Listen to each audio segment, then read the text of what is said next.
ಚಿನ್ನಮ್ಮ ಚಿನ್ನಮ್ಮ happy birthday.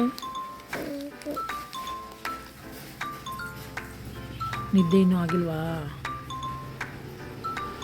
ಇವತ್ತು ಮಗಳು birthday ಅಂತ ಉಪ್ಪಿಟ್ಟು ಕೇಸರಿಬಾತು ಮಾಡಿದ್ದೆ. ಮಗಳಿಗೆ ಅಂತ ಸಿಹಿ ಮಾಡಿ ದೇವರಿಗೆ ನೈವೇದ್ಯ ಮಾಡಿದೆ. ನಮ್ಮ ವಯಸ್ಸು ನಮ್ಮ ಮಾವ ಎಲ್ಲ ಸರ್ಪ್ರೈಸಾಗಿ ವಿಸಿಟ್ ಕೊಟ್ಟರು ಮಗಳು ಬರ್ತಡೇಗೆ ಅಂತ ಹೇಳ್ಬಿಟ್ಟು. ಅವ್ರ ಮಾವ ಅದೇ ಗಿಫ್ಟ್ನ ರಿಟರ್ನ್ ಆಗಿ ಮತ್ತೆ ಅವಳಿಗೆ ವಾಪಸ್ ಕೊಟ್ಬಿಟ್ರು. ಮಾಮಂಗೆ ಏನು ಜೋರು ವಾಯ್ಸ್ ಬರ್ತದೆ ಅಂತ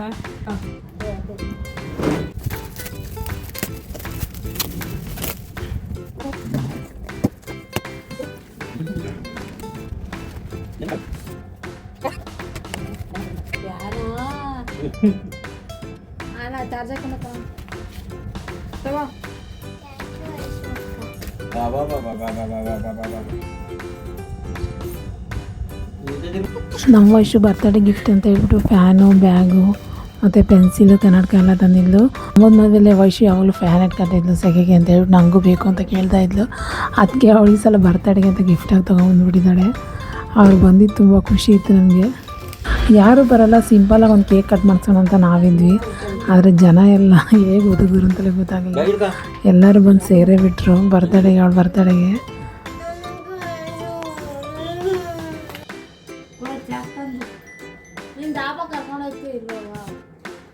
ಕೈಯನ್ನು ನೋಡ್ಬಿಡು, ಹೋಗಿ ಕೈ ತಾನೆ ಸರಿ ಆಯ್ತು.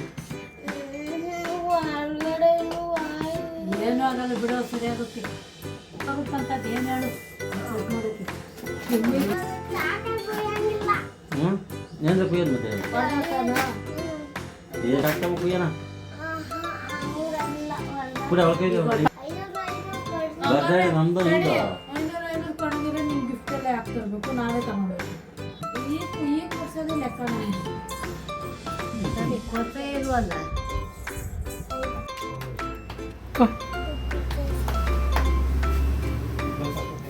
ಅವ್ರ ಮಾವ ವಯಸ್ಸು ಎಲ್ಲ ಹೊರಗಡೆ ಪಾರ್ಟಿ ಕೊಡು ಅಂತ ಕೇಳಿಸ್ತಾ ಇದ್ದಾರೆ ಅವಳನ್ನ. ದುಡ್ಡಿಲ್ಲ ಅಂದಿದ್ದೆ ಉಂಡಿಗಡಿಗೆ ಹೊಡೆದು ಕೊಡು ಅಂತ ಕೇಳ್ತಾವ್ರೆ. ಉಂಡಿಗಡಿಗೆ ಹೊಡಿಬೇಕು ಅಂತ ಹೇಳ್ಬಿಟ್ಟು ಕೈ ಒಂಚೂರು ದೀಪ ಹಚ್ಬೇಕಲ್ಲಿ ಸೀಕೊಂಡೆ ಅಂತ ಅದನ್ನೇ ನೆಪ ಮಾಡಿ ಅವ್ರನ್ನೆಲ್ಲ ಆಟ ಆಡಿಸ್ತಾ ಇದ್ದಾಳೆ. ಕೊನೆಗೆ ಅಜ್ಜಿ ಹತ್ರ ಕೇಳ್ತಾ ಇದ್ಲು, ಅಜ್ಜಿ ನಾನು ಪರ್ಸ್ ತಂದಿಲ್ಲ ಅಂತ ಹೇಳಿ ಇದು ಮಾಡ್ತಾಯಿದ್ರು. ಅಂತೂ ಇಂತೂ ಸಂಜೆ ಆಯಿತು. ಡೆಕೋರೇಷನ್ ಎಲ್ಲ ನಾವು ವಯಸ್ಸುನೇ ಮಾಡಿದ್ದು, ತುಂಬ ಚೆನ್ನಾಗಿ ಮಾಡಿದ್ದು. ಅಷ್ಟರಲ್ಲಿ ನನ್ನ ಮಗಳು ನಿದ್ದೆ ಮಾಡಿಬಿಟ್ಟಿದ್ದು. ಹಾಗೂ ಹೇಗೆ ಎಬ್ಬಿಸಿ ನಿದ್ದೆಗಣ್ಣಲ್ಲೇ ಕೇಕ್ ಕಟ್ ಮಾಡಿಸಿ ಸ್ವಲ್ಪ ಗೆಲ್ವಾದ್ಲು. ಅದಾದಮೇಲೆ ಮನೆಯಲ್ಲೆಲ್ಲ ಬಂದಿದ್ದರು. ಸಮ್ಮರ್ ಹಾಲಿಡೇಸಿಂದ ಮಕ್ಳುಗಳೆಲ್ಲ ಇಲ್ಲೇ ಇದ್ದರು. ಆ್ಯಂಡ್ ನಮ್ಮ ಮಾವು ಮಗ, ಸೊಸೆ ಎಲ್ಲ ಬಂದಿದ್ದರು. ನಮ್ಮ ಮಾವದಿರು, ನಮ್ಮ ವಾರ್ಗಿತ್ತಿರು ಎಲ್ಲ ಬಂದಿದ್ದರು ಬರ್ತಡೇ ಸೆಲೆಬ್ರೇಷನ್ಗೆ. ಎಲ್ಲ ಕೇಕ್ ಕಟ್ ಮಾಡಿ ತಿನ್ನಿಸಿ ಸಿಂಪಲಾಗಿ ಕೇಕ್ ಕಟ್ ಮಾಡಿದ್ದಾಯಿತು. ಮನೆಯಲ್ಲಿ ಬಿರಿಯಾನಿ ಮಾಡಿದ್ವಿ ಮತ್ತು ಕಬಾಬ್ ಮಾಡಿದ್ವಿ ಅಷ್ಟೇ, ಬೇರೆ ಏನು ವೆರೈಟಿ ಮಾಡಿರಲಿಲ್ಲ ನಾವು. ಎಲ್ಲರಿಗಿಂತ ಹೆಚ್ಚಾಗಿ ನಮ್ಮ ಮಗಳು ತುಂಬ ಖುಷಿಯಾಗಿದ್ದು ಎಲ್ಲರೂ ಬಂದಿದ್ದಕ್ಕೆ. ಅವಳಿಗೆ ಅವ್ರ ಅಕ್ಕ ಮತ್ತು ಪಾಪು ಬಂದಿದ್ದು ತುಂಬ ಖುಷಿಯಾಯಿತು.